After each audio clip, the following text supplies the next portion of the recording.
안녕하세요. 백두산 금융연구소의 백두산입니다. 12월 27일 화요일 오후 3시 42분입니다. 미국과 유럽은 어제 크리스마스라서 휴장했습니다. 그래서 대부분의 나라가 다 쉬었고, 오늘은 이제 많은 나라들이 정상적으로 개장을 하긴 합니다. 근데 여전히 그 연말 연초에 영향을 좀 받고 있어서 많은 사람들이 휴가를 가 있고, 거래량 부진하고 분위기가 대부분 좀 조용합니다. 오늘 같은 경우도 완벽하게 시장이 다 열리는 건 아니고, 보시면 영국, 호주, 홍콩, 뉴질랜드, 캐나다는 오늘까지도 쉽니다. 그죠? 그러니까 다 같이 지금 전 세계 사람들이 쉬고 있다. 이렇게 생각하시면 될 것 같습니다. 실제로 그 시내에도 차가 없더라고요. 다들 어디 먼 동네로 놀러 갔나 모르겠는데 시내에 좀 차가 좀 줄어드는 듯한 그런 느낌이에요. 그래서 증시도 한산하다. 이렇게 말씀을 드릴 수가 있을 것 같고, 그 오늘 이제 아무튼 미국은 정상적으로 개장을 하거든요. 그래서 이제 오늘 아침에 미국 선물 시장을 좀 봤는데 갭상승 출발하더라고요. S&P 일봉이고 나스닥 일봉입니다. 그죠? 갭상승 출발해가지고 상승 출발하더라고요. 그것도 제법 강한 상승 출발하더라고요. 아침부터요. 그리고 아시아장 같은 경우도 전반적으로 제법 강한 상승을 오늘 좀 보여줬는데, 아시아장 같은 경우도요. 장 초반에 이거 왜 이러지 싶어갖고 좀 찾아보니까 이게 영향을 미치지 않았나 싶더라고요. 중국 입국자 시설격리 폐지 1월 8일 시행할 듯. 요 뉴스가 보시면은 어젯밤에 나온 거죠. 어젯밤에요. 12월 27일 00 39분 써있죠. 예. 그러니까 어젯밤에 나온 뉴스인 것 같은데, 요게 제 생각에는 세계 증시에 영향을 미치지 않았나 싶습니다. 그러니까 중국의 방역 규제 완화 그런 것들이 시장에 영향을 미쳤다라고 보시면 될 것 같고, 이게 더군다나 지금 연말 연초라 특별한 이슈가 없고 다 같이 쉬고 있는 가운데 이거 딱 소식, 쓸만한 재료가 요거 하나 딱 보이니까 특히 더 시장은 좀 크게 반응하지 않았나 싶긴 합니다. 그래서 이 소식이 전 세계 증시를 좀 끌어올린 것 같다라고 판단이 되고요. 그래서 이런 뉴스도 나오고 있죠. 그죠? 입국자 시설격리 폐지에 호주 달러, 뉴질랜드 달러 들썩했다. 이 이야기가 뭐겠습니까? 위험자산 선호가 나타났다. 이런 걸 이야기하는 기사겠죠. 그죠? 네. 실제로 아침에 보시면 유로화 상승하고 달러화 하락하고 이런 모습들이 보였다라는 거 알 수가 있겠습니다. 저는 아침에 무슨 미국에서 설마 이 연휴인데 기업 실적이 뭐가 나와서 서프라이즈해서 증시가 상승하나? 라고 생각을 했었는데 그건 아닌 것 같더라고요. 이 미국 증시, 그러니까 미국의 기업 실적들 발표 예정인데 얘들 보시면 특별한 일 없더라고요. 특별한 기업들 없어서 아무래도 오늘 지금 상승하는 건 중국 뉴스 때문이겠구나 라고 일단 판단을 했습니다. 그래서 일단 시장은 이 소식 때문에 미국과 유럽이 문 닫았음에도 불구하고 전반적으로 분위기가 좋다 이렇게 보실 수가 있겠고요. 저 소식으로 인해서 지금도 분위기 좋습니다. 그죠? 미국 선물 시장 좋고 유럽 선물 시장도 개장한 나라들은 저 소식 때문에 분위기가 전반적으로 좋아 보입니다. 물론 근데 이제 계속해서 이런 분위기가 이어질지 어쩔지는 이제 뚜껑 열어봐야 아는 거고, 일단은 호재는 나왔다 이렇게 보시면 될 것 같습니다. 그 연말 저런 호재도 있고 말씀드렸다시피 윈도우 드레싱 같은 것도 강하게 들어올 수 있기도 하고요. 또 그리고 내년에 대한 기대 심리, 막연한 기대 심리 이런 것도 있어서 하여튼 그 마지막 주 같은 경우는 통상적으로 분위기가 나쁘기는 좀 어려울 것 같다라는 생각은 하고 있는데요. 일단은 그런 상황에서 그죠? 중국발 호재가 나왔으니까 어떻게 반응하는지 일단 지켜보면 될 것 같고요. 이제 특별한 오늘 밤에 특별한 이슈 이런 거 없습니다. 말씀드렸다시피 다 휴가 가서 놀고 있기 때문에 경제지표 발표도 특별한 거 없고 기업 실적 발표도 대부분 그 내년으로 미뤄져 있고요. 특별한 거 없습니다. 그래서 오늘 밤도 그냥 이제 뻑뻑하게 이제 기술적인 그 흐름 체크하면 될 것 같습니다. 예. 그런 식으로 보면 될 것 같고요. 예, 그래서 이제 오늘 있었던 일들 좀 하나씩 좀 살펴보자면은 중국 증시가 아무래도 방역 규제 완화했으니까 가장 크게 상승하는 게 맞겠죠. 그죠? 상해 종합 같은 거 1%씩 오르고 있고요. 다른 아시아들도 이거에 영향을 받아서 분위기 좋았다. 근데 한국과 일본 같은 경우는 장 초반에 분위기 좋았었는데 그 분위기 좋은 거를 계속해서 유지하는 데는 좀 예, 그 장 초반에 좋았던 분위기를 장 마감까지 유지하는 건 좀 실패했다 이렇게 볼 수가 있을 것 같네요. 그죠? 하나하나 좀 볼게요. 중국 같은 경우는 상승 마감했죠. 그죠? 그렇지만 아직까지 여전히 중요한 저항에 걸쳐 있다. 딱 중요한 저항입니다. 왜 중요한 저항이냐면은 지난번에 하락하다가 멈춘 의미 있는 자리, 지난번에 상승하다 멈춘 의미 있는 자리, 지난번에 상승하다 멈춘 의미 있는 자리, 그죠? 지난번에 급등을 시작한 의미 있는 자리, 그 자리가 여기입니다. 예, 딱 지금 종가상에 걸쳐놨죠.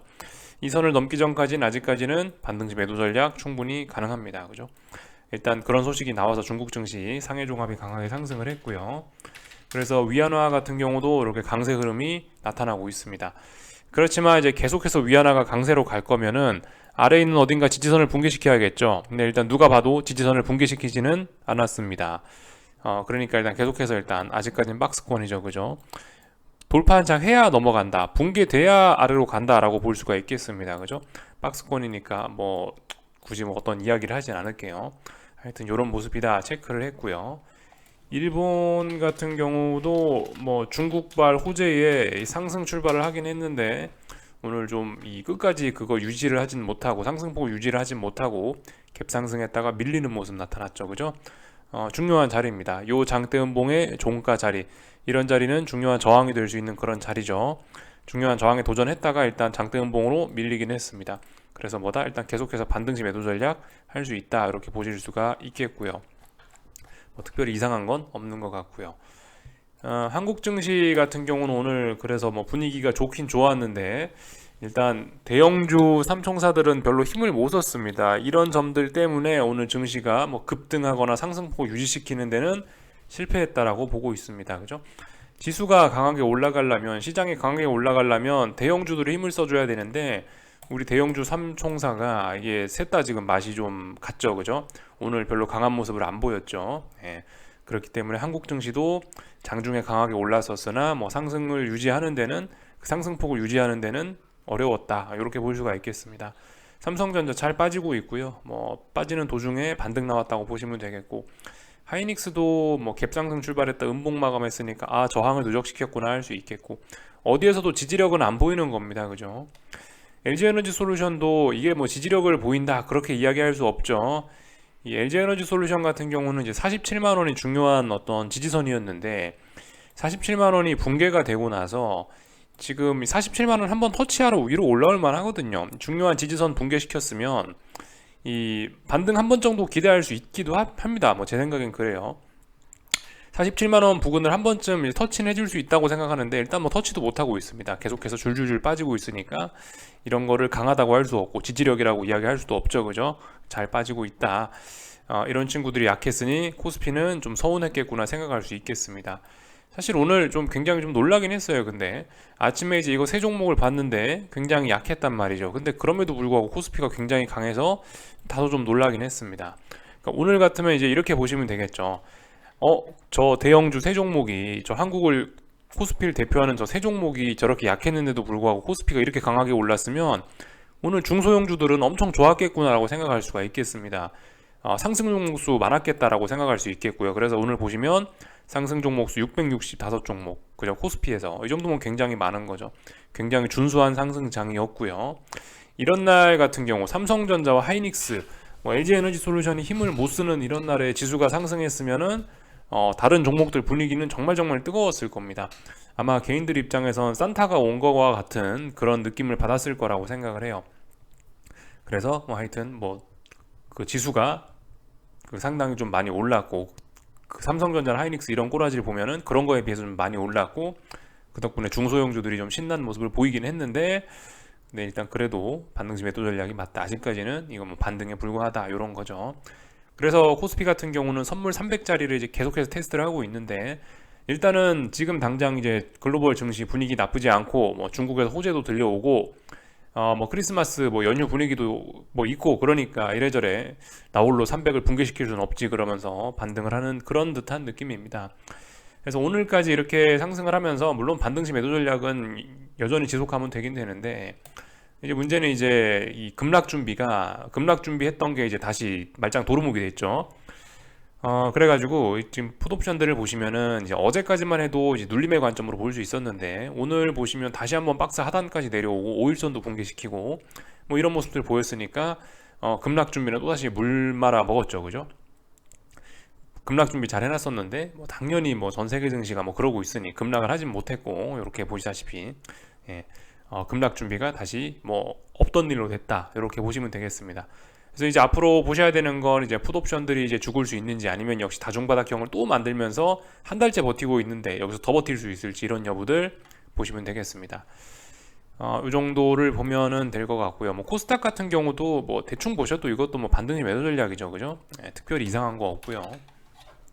하여튼 반등할 수 있을 만큼 일단 반등을 다 하긴 하고 있습니다. 여기까지는 일단 특별한 게 없어요. 아직까지는 반등시 매도 전략이다. 특별히 뭐 다른 거 할 말은 없고요. 변동성 지수 같은 것들 보시면은 여전히 아직 이제 보시다시피 오늘 지수가 상승하고 풋옵션이 죽으면서 변동성 지수들도 보시다시피 이렇게 계속해서 안 좋은 모습을 보이고 있는데 뭐 계속해서 다중바닥형을 만드는 이런 모습을 보일지 아니면은 완전히 이제 다시 붕괴가 될지 이런 부분은 이제 우리가 또 확인을 해볼 부분입니다. 계속해서 이런 부분들 잘 보시면 되겠죠. 일단은 뭐 코스피는 하락으로 전환된 지가 좀 됐기 때문에 뭐 말씀드렸다시피 지금 같은 경우는 이제 뭐 급락을 할 수 있느냐 뭐 그런 거 여부를 좀 더 지켜보시는 게 맞지 않겠나 싶긴 합니다. 그래서 뭐 이런 풋옵션들 잘 보자라고 이야기해드리고 있고 또 그리고 원달러 환율 같은 것도 뭐 계속해서 그죠? 어떤 그 뭔가 좀 간질간질하긴 합니다. 뭔가 좀 추세 전환 될 것 같긴 한데 뭐 되지 않고 있는 이런 모습이에요. 이 삼각 뭐 하락쇠기형이라 해야 되나 이거 하여튼 정확하게 패턴 이름은 제가 잘은 모르겠지만은 일단 하여튼 이런 모습들이 나오고 있는데 이런 거 같은 경우는 이제 통상적으로 어떤 여긴 이 추세가 붕괴가 되거나 뭐 돌파안착이 되면 굉장히 크게 변동성이 확대되는 그런 패턴이긴 하거든요. 그래서 뭐 이런 것들 추세 전환 여부들 잘 봐야 된다. 전환되냐 아니면 뭐 더 급락을 하냐 하여튼 뭐 이런 부분들 잘 봐야 된다라고 맨날 똑같은 이야기만 하고 있습니다. 전 세계 사람들이 휴가 가 있으니까 뭐 한국 증시 지 혼자 움직일 수가 없는 거예요. 그죠? 그러니까 그냥 적당히 가던 길 가고 특별히 추세에 어떤 지장이 없는 선에서 적당히 조용히 움직이고 있습니다. 이런 상황에서 뭐 저도 할 말은 없고요. 우리는 이런 거를 잘 봐야 된다라고 하면서 맨날 변동성 지수나 보고 달러나 보고 뭐 그런 식으로 진행을 하고 있습니다. 전반적인 내용들 그래서 살펴봤고요. 그래서 이제 오늘 같은 경우 아무튼 보시면 굉장히 중소형주나 뭐 코스닥 이런 거 분위기 좋았다고요, 그죠? 삼성전자가 오늘 상승률이 뭐 0.3% 그죠? LG 에너지솔루션, 뭐 하이닉스 이런 거 보합, 뭐 하락 마감 이렇게 됐는데도 불구하고 시장 이렇게 강하게 마감했으면 오늘 진짜 산타랠리의 느낌 나긴 났을 거예요, 그죠? 보시면 이런 모습들 나오고 있다. 그래서 뭐 코스피 대형주들 안 좋았고 중소형주나 뭐 코스닥 이런 친구들 굉장히 좋았고 전기전자, 뭐 2차전지 이런 거 안 좋았었는지 모르겠는데 하여튼 뭐 다른 업종들 그래서 수혜를 보고 있다.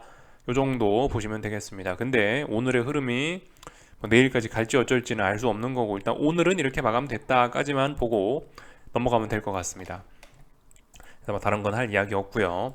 오늘 밤 같은 경우 뭐 미국이나 이런 데서 특별한 이벤트도 없고 기업 실적 발표도 없고 그런 상황에서 이제 중국발 호재가 하나 있긴 있는데 근데 아무튼 말씀드렸다시피 이게 미국 증시 같은 경우는 그 S&P 지수인데요. 미국 증시 같은 경우는 딱히 다른 나라 이슈에 그렇게 별로 관심이 없긴 하거든요. 일단은 미국장 개장 전에 이 중국발 호재를 재료로 해서 이렇게 일단 S&P가 3,900 부근에 바싹 갖다 붙어 있는데 이런 걸 보면 오늘 뭘 하겠다는 느낌이 오겠습니까? 오늘 3,900 테스트하는 날이죠, 그죠? 예. 오늘 S&P는 3,900 저항을 테스트하는 날이다 생각하시면 되겠고요. 뭐 3,900이란 저항이 있으니까 이거 믿고 반등시 매도 전략 아직까지는 해볼 수 있습니다. 이렇게 볼 수가 있을 거고요.